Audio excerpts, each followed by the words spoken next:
ओम शांति। विश्राम भवन की कहानी तो हम सोचा नहीं था जो कभी हमको रिकॉर्डिंग भी करनी पड़ेगी। विश्राम भवन की कहानी ये है कि एवर हेल्दी हॉस्पिटल पहले टेंट में था।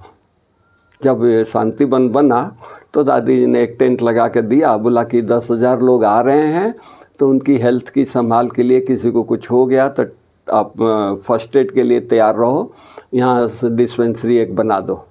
वहाँ से वो बना। तो फिर 1 साल के बाद दादी जी ने कहा कि नहीं, हाँ बहुत पेशेंट आ रहे हैं, उनकी संभाल भी ज़रूरी है।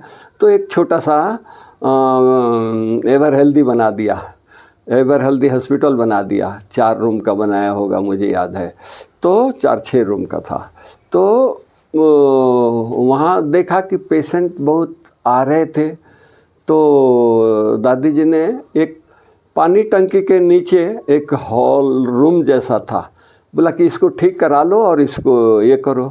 तो उसको ठीक करा करके और उसको उसमें बाथरूम वगैरह का प्रबंध करके और 5-6 बेड का एक वार्ड बना दिया। तो वो हम तब से सेवा करते रहे। फिर बीच में रमेश भाई को वो रूम चाहिए था, क्योंकि बॉम्बे से उनके कुछ स्टाफ यहाँ आकर के काम कर रहे थे तो उनके रहने के लिए जगह नहीं था। तो उन्होंने सोचा कि भाई ये हमारे ऑफिस के नज़दीक है तो ये ले लेंगे तो बहुत अच्छा है। लेकिन ले लेंगे, कोई यूज कर रहा है, उससे लेना भाई ये तो उचित नहीं है। फिर तो बड़ों से बात करें, दादी जी से बात करें, चीफ एडमिनिस्ट्रेटिव हेड वो हैं, लेकिन वो उनसे बात ना करके मेरे को कहे कि भाई ये आप दे दीजिए। हमने बोला कि भाई साहब ये पेशेंट रहते हैं, दादी जी ने दिया है, या तो आप दादी जी को बोलिए। तो बोले कि नहीं, मैं किसी के पास नहीं जाऊंगा। चूँकि वो बड़े थे, बड़े हैं, चीफ अकाउंटेंट यज्ञ का सारा कारोबार संभालते थे। तो वो अपने हिसाब से उन्होंने कहा कि मैं किसी के पास नहीं जाऊंगा, आपको देना है। 1-2 पत्र लिखे, मैं निर्भय भाई को दिखाया कि भाई ये इस तरह से पत्र लिख रहे हैं। तो उन्होंने कहा कि मेरे पास तो बहुत सारे पत्र आते हैं, हमको जवाब नहीं देना होता तो उसको रख लेते हैं, तो आप भी रख लो। तो हमने 2-3 पत्र उनका रखा। एक लास्ट पत्र बहुत थोड़ा सा कड़क लिखे, जो हम शब्दों में बयान नहीं कर सकता हूँ। तो उसको मैं पढ़ करके मेरे को मन में अच्छा नहीं लगा। तो हम बोला कि भाई साहब के पास जाएंगे तो फिर से यही कहेंगे कि इसको रख लो। फिर हम सोचा कि दादी जी बैठी हैं, चलो एक बार दादी से भी राय ले लें। तो दादी जी को दिखाया, दादी जी ने बहुत प्यार से पढ़ा और कहा कि बनारसी अभी कभी मेरे कहने से ये चाबी उनको दे करके आओ, कुछ नहीं सोचो।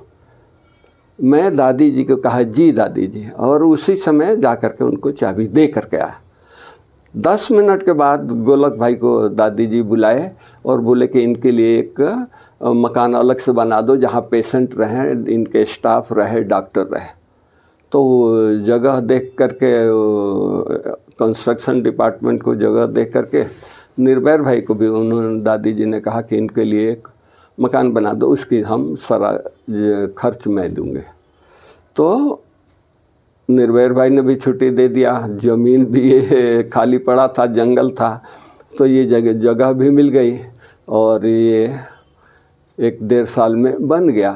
तो कहाँ एक रूम का हमने चाबी दिया और कहाँ बाबा ने इतना बड़ा भवन दे दिया। कभी हम सोचा नहीं था कि मेरे को इतना बड़ा भवन मिलेगा और मैं इतनी बड़ी सेवा शुरू करूँगा।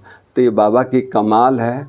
त्याग करो तो भाग्य पीछे पीछे घूम रहा है। ये मैंने अनुभव कई प्रकार से किया है, कई जगह किया है। बड़ों की आज्ञा को स्वीकार करिए, मानिए, यश करिए, आपका भाग्य का दरवाज़ा खुल जाता है, खुला हुआ है। ये मेरी अनुभव है। ओम शांति। Thank you, thank you, thank you.